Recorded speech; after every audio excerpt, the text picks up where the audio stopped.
Let's talk about Will Levis and the Tennessee Titans.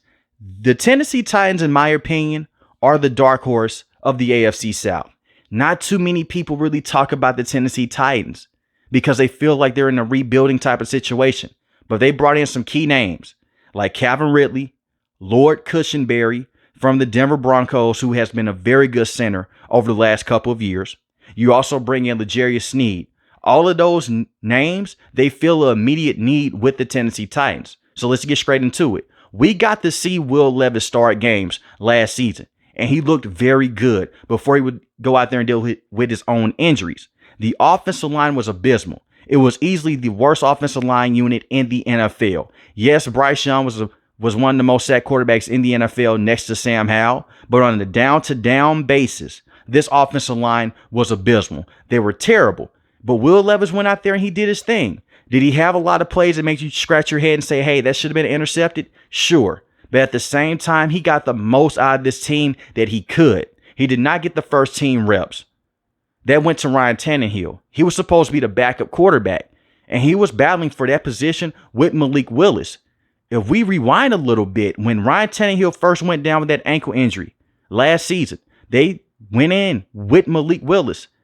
In the game against the Baltimore Ravens overseas, the next game against the Atlanta Falcons, they went with Will Levis, and he will have an amazing debut. He had 4 passing touchdowns to 0 interceptions. I think that Will Levis can be a franchise quarterback with the Tennessee Titans, and we're going to see for this upcoming season because they went out there and they spent a lot of money to go out there and help this kid. The offensive line was a major issue, and it was part of the reason why he got injured late in the season. The thing is with Will Levis, he has good mobility. He's a big quarterback. He has a huge arm. Accuracy is an issue at times, but he's still a young player. And you have guys like Calvin Ridley and DeAndre Hopkins that can help out with that. DeAndre Hopkins would get cut by the Arizona Cardinals, and his first season with the Tennessee Titans, it was a success. He had over 1,000 receiving yards. He obviously is not the same DeAndre Hopkins that he was 3 to 4 years ago with the Houston Texans, but he's still a very good wide receiver to have around on your team, especially for a young quarterback. And I love to still see DeAndre Hopkins go out there and do his thing. When he faces against man press coverage, it's tough for him to get off of press coverage, but at the same time, he can still go out there and make those contested catches. I like DeAndre Hopkins a lot, but adding in Calvin Ridley was a cherry on top. Not only do you add in a wide receiver that comes in and solve an immediate need in terms of route running and just going out there and being a major deep threat, you take him away from your division rival of the Jacksonville Jaguars. I think that Calvin Ridley is going to fit like a glove. He can play inside the slot, outside the slot. He is one of the best route runners in the NFL today. And the thing is with Calvin Ridley, he can create space on his own. And this brand new system with their brand new head coach and Brian Callahan, I expect for him to go out there and to do that on a consistent basis. It was too many times on film last season to where Treylon Burks could not get open. Nick Westbrook-Akine could not get open. And DeAndre Hopkins is not the fastest wide receiver. So Will Levis had to go out there and scramble around. And they had to scheme guys open. And the offensive coaching wasn't the best either. So you adding in Calvin Ridley is a major plus, is a major A plus in my opinion. You also have Chig Okongwu as well at the tight end spot. He's a favorite of mine.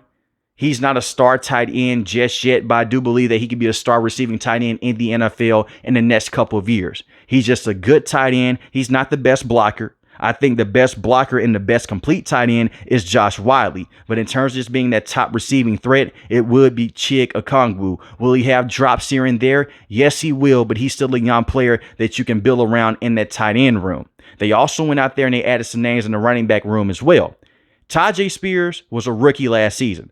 I still do believe that he is the best running back on this roster. He can catch the football at the backfield. You can give him the football up the gut. He can get you 2 to 3 yards. He has some sneaky power behind him.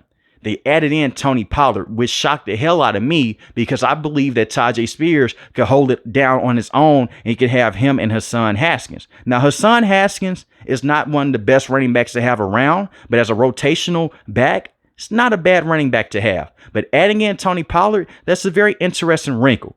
He did have a good season with the Dallas Cowboys, but he was coming off a gruesome leg injury that he suffered against the San Francisco 49ers. Tony Pollard can catch the football at the backfield, and he's one of those running backs. You want to give him the football 10 to 15 times a game. You can give him the football over 20 times a game, but he's not going to be the same running back because the hits add up on him.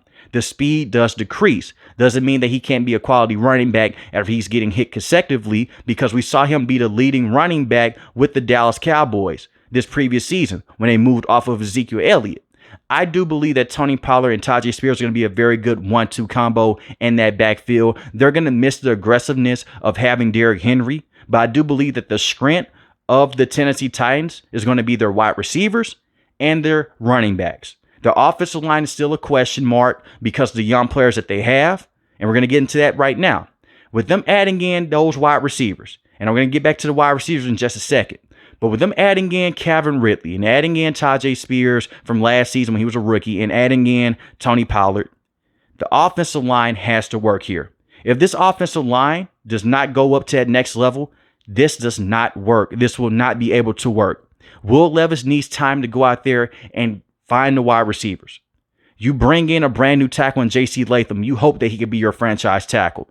In my opinion, behind Joe Alt, he was the second best tackle in this draft class. The thing is with J.C. Latham, he is strong as hell. And he's great in the run department as well. He is raw in certain areas, but I do believe that he can be a franchise tackle, and he's going to be the bodyguard for Will Levis over the next couple of years if he can pan out. Having Cushenberry at that center position, that's a great move. He only allowed 1 sack last season. He was one of the best centers in the NFL, and he allowed 1 sack on 1,070 snaps played. He was a great center for the Denver Broncos, and if they had enough money, they would try to go out there and bring him back. You also have another offensive lineman that you drafted in last year's draft class, and Peter Skoronski. He was the best offensive lineman last season for the Tennessee Titans. The weird and interesting thing with him, he can play guard, he can play tackle. Last season, he was a guard. If the tackle play isn't better, you could put him out there. A lot of people have concerns about that because of his arm size. I don't care about it. You put him at where he's at his best. If he's best at guard, put him there. But if you need tackle help, and that's where Will Levis was struggling at the most when he did not have protection on the edges, you put him there. You hope that a guy like Nicholas Petit-Ferrer can develop at the right tackle position. Because you look at this offensive line from last season, Jalen Duncan, you gave him some snaps. Wasn't the best tackle on the field. Nicholas Petit-Ferrer was not a good tackle last season either. Andre Dillard was a terrible tackle last season for the Tennessee Titans as well. So you went out there, you bring in some new blood there, and you're bringing in one of the best offensive line coaches that the NFL has ever seen, and Bill Callahan, who is the dad of your brand new head coach, and Brian Callahan. I think that things will work out. And when I said I want to get back to the wide receivers, I want to talk about Treylon Burks here. I believe that Treylon Burks' career is coming to a fast end. When you look at Treylon Burks, that rookie season was not good, and he was not put into the best situation. They had just traded A.J. Brown, which in hindsight was a major mistake. They traded him away. They brought in Treylon Burks in the first round, rookie from Arkansas. The rookie season wasn't horrible, but at the same time, it wasn't the best. He was dealing with a turf toe injury. In his second year, he could not beat the press. He struggled against zone coverage. And sometimes they'll just leave him in single coverage and he could not get open. And he suffered a major concussion against the Steelers. Right now, you can make the case that he's the 4th best wide receiver on this roster. And that's crazy to say. Nick Westbrook-Akine is more consistent than him. They also brought in Tyler Boyd as well. Tyler Boyd right now is a more consistent threat inside that slot than Treylon Burks would be. Tyler Boyd just had 667 receiving yards and 2 receiving touchdowns. Granted, he played alongside Jamar Chase and T. Higgins.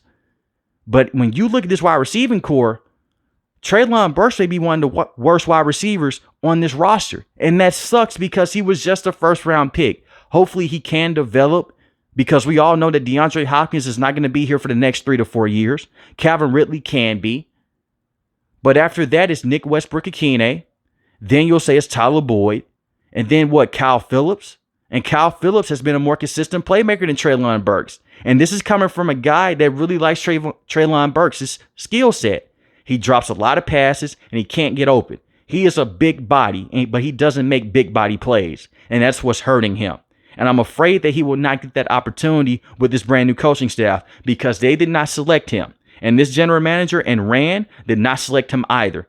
So he may be on his way out in the next couple of years with the Tennessee Titans if he cannot fully develop. But their offense, it looks good. On paper, it looks very good. I like the wide receivers. I like the running backs. Give Tajay Spears more carries than Tony Pollard, and I will be fine. And I really like Tony Pollard, by the way. But it just comes down to the offensive line protection. And can Will Levis clean up on some of those hiccup plays? Besides that, this could be a top offense in this division, for sure. Now, their defense, pass rushing wise, it was solid last season. Their secondary was terrible. Before I get into the front seven, I want to start off with their secondary. Their secondary was abysmal last season. They couldn't stop anyone. But they brought in L'Jarius Sneed from the Kansas City Chiefs. He was a top cornerback in the NFL, and he still is. You got him for dirt cheap. I believe that he is going to be a phenomenal player in the secondary. Immediately, he's their best player in the secondary. And he's going to cover guys in space. He's a true number one cornerback to have. The reason why the Chiefs moved off of him is because they could not afford him. But the Tennessee Titans can because Will Levis is still in that rookie deal. And you're really not paying anyone else but Calvin Ridley and DeAndre Hopkins for just this season. After this season, DeAndre Hopkins' contract runs out. You also brought in Chidobe Awuzie. That's a very good 1-2 punch. Chidobe Awuzie is a very interesting cornerback. When he's a number one, you will get into some trouble. But when he's a number two, that's the best fit for him. He's a solid cornerback to have, and he's a solid veteran. He has some good years with the Cincinnati Bengals, and he has some solid playing time with the Dallas Cowboys as well. Just a solid cornerback to have, and it's an upgrade of what they have had in the past. You also have Roger as well in the secondary. He was their best cornerback. Now you can slide him to just playing primarily inside the slot. So your three top cornerbacks are very sneaky, and they're very athletic, and they can press up on the line of scrimmage, and they can be rough and aggressive. Amani Hooker is a very good safety to have as well. This is where we get into things I didn't like what the Tennessee Titans did, per se. I loved everything else they did in free agency, picking up Calvin Ridley, Tyler Boyd, all those options, and getting offensive line help for Will Levis. The safety position, man, besides Amani Hooker, I'm concerned.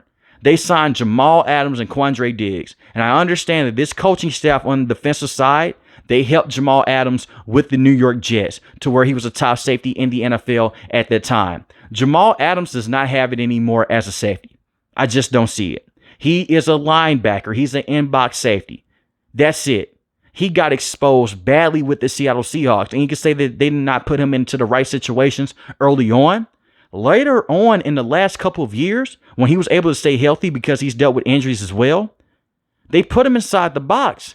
He wasn't able to tackle the same. He wasn't able to cover the tight ends the same. I go back to that game against the Dallas Cowboys. He was terrible in coverage against Jake Ferguson. He was horrible. And you look at this division, you're going to have to be on your P's and Q's if you want to be a top safety. You have to cover all these guys in space. Quandre Diggs did not have the best season with the Seattle Seahawks, but I believe that it was just a down year. He can still be good in coverage. He's a better coverage safety than Jamal Adams is right now in his career.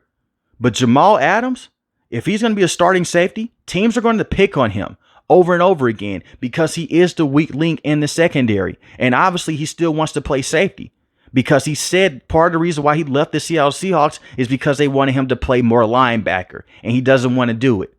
So the Tennessee Titans have to tread lightly here. You can bring him in goal line situations, bring him in short yardage situations. But if it's third and long and second and long, I would not put him on the field as much. And it's no disrespect towards him. He just doesn't have the same juice. Those injuries have hurt him. When he tore his quad, when he has some other injuries as well, he just is not the same player that he was a couple of years ago. That can change playing behind his front seven, but I just don't see it. The Seattle Seahawks had solid pass rushes at times, and yet they kept going after Jamal Adams, and he was giving up big play over big play against Deebo Samuel, against Jake Ferguson, against the Los Angeles Rams as well. I'm concerned about this. But when you look at the rest of the defense, I like it. You have Jeffrey Simmons, who is one of the best interior defensive linemen in the NFL.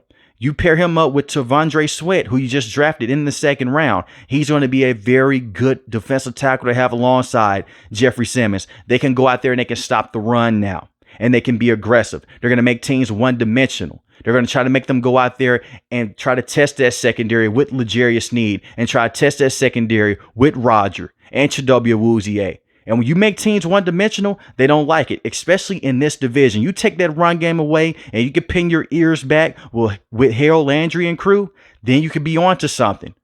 And I believe that they can really go out there and they can compete against some of these teams in this division. The Houston Texans, it can be far off, but at the same time, they gave them some fights last season. The same with the Indianapolis Colts and the same with the Jacksonville Jaguars. So that front seven is going to be the tail of what goes on with this defense moving forward.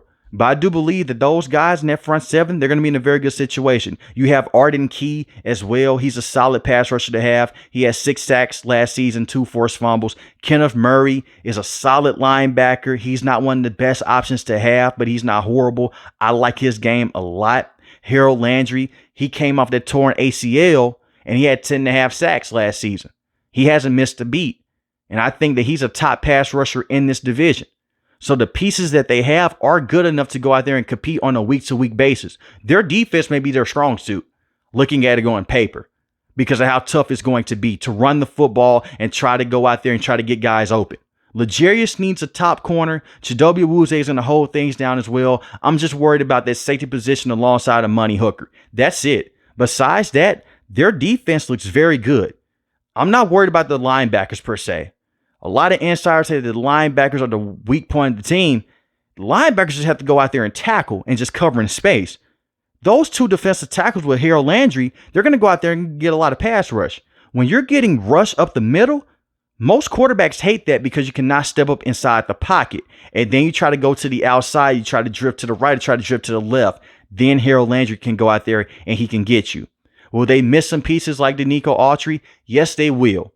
But I believe that they can go out there and they can make up for it with those strong defensive tackles that they have.